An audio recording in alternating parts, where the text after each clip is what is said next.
I think part of the lesson with this work is that you cannot give up. Because people are saying no, you still have to fight.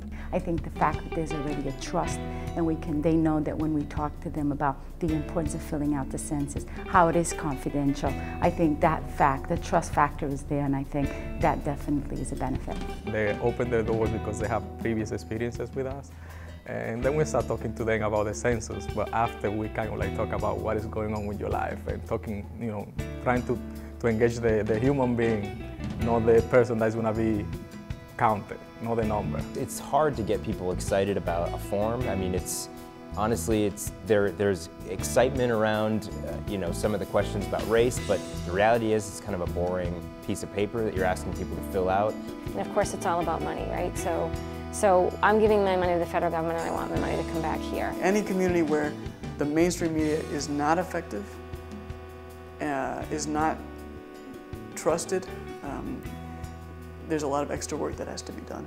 If they won't be counted, they won't have help. To have access to political power is as a result undermined because of the lack of being counted in the process.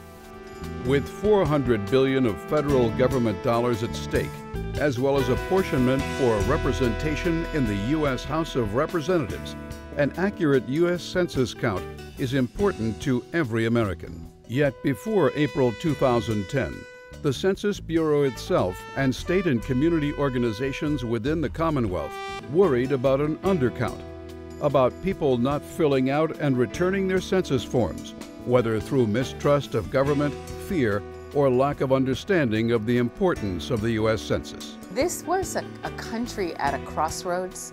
We were at a time where we had just come off the presidential election of 2008. There was such hope, a lot of civic engagement, particularly in underserved communities. It was a very exciting time. But then you have to balance that with the fact that it was the worst economy that we've ever had. Communities were really struggling. They were really suffering. And the whole immigration climate, it was so negative. You know, people didn't want to see immigrants be a part of the fabric of our country. And it was just a very tension-filled time. You know, hope on one hand and a lot of fear on the other hand.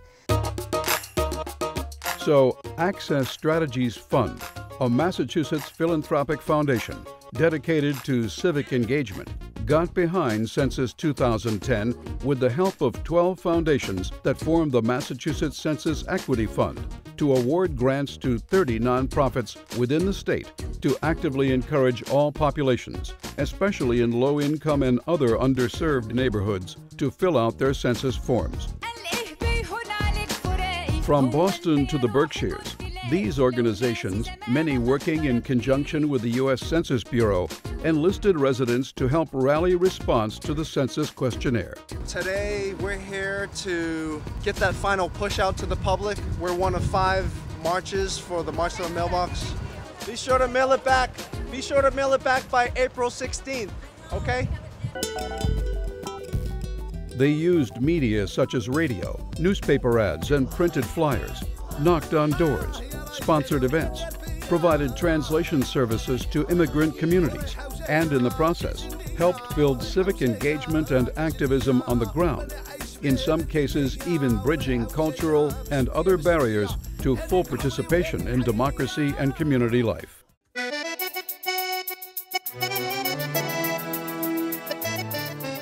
This weekend, we have to work hard with the Brazilian and Portuguese community. So now we are going to visit the owners of Portuguese and Brazilian stores.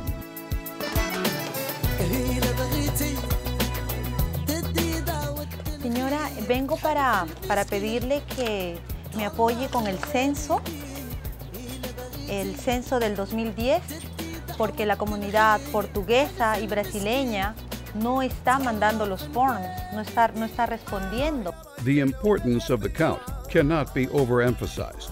When vital civic infrastructure and public works projects, as well as a wide range of human services from job training to youth programs and elder services, hang in the balance. The benefits of such resources to low-income communities of color and immigrant neighborhoods can make all the difference between poverty, unemployment, social disparities, citizen engagement, activism, and community participation that help neighborhoods thrive.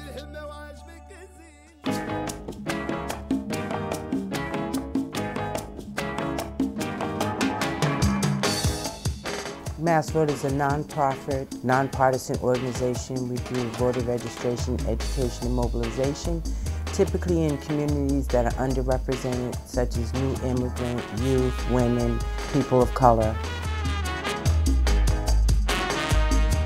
In the community, there was a lot of mistrust gathering this information, but just different reasons, you know, immigrants, new immigrants not understanding that the census does, you know, this whole mistrust of where this information was going.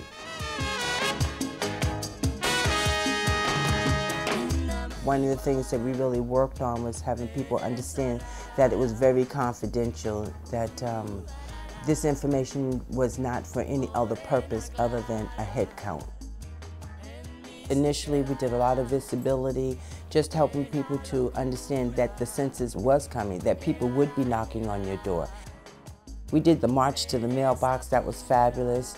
People marched in from 5 different directions to Grove Hall, at Prince Hall, where we gathered and did a standout. We had youth and seniors, many different communities coming together.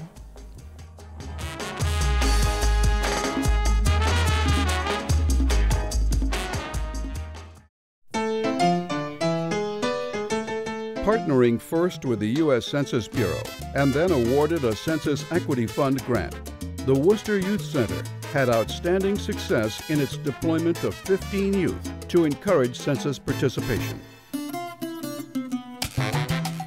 One of the things that we learned as a result in the recruiting process was that some of these youth were not so open to working together with each other at the youth center. There were concerns because there are gang affiliations in some of these development complexes, and they felt that they weren't sure whether they were going to come across some of these individuals, or whether they going into those communities would be a problem for a youth that lives in another community. There's a lot of ice-breaking activities to get to know each other, to really get to know about their lives and their perspectives. And I think that work really was amazing, because towards the middle and the end, the youth felt very connected to each other. They felt bonded to each other.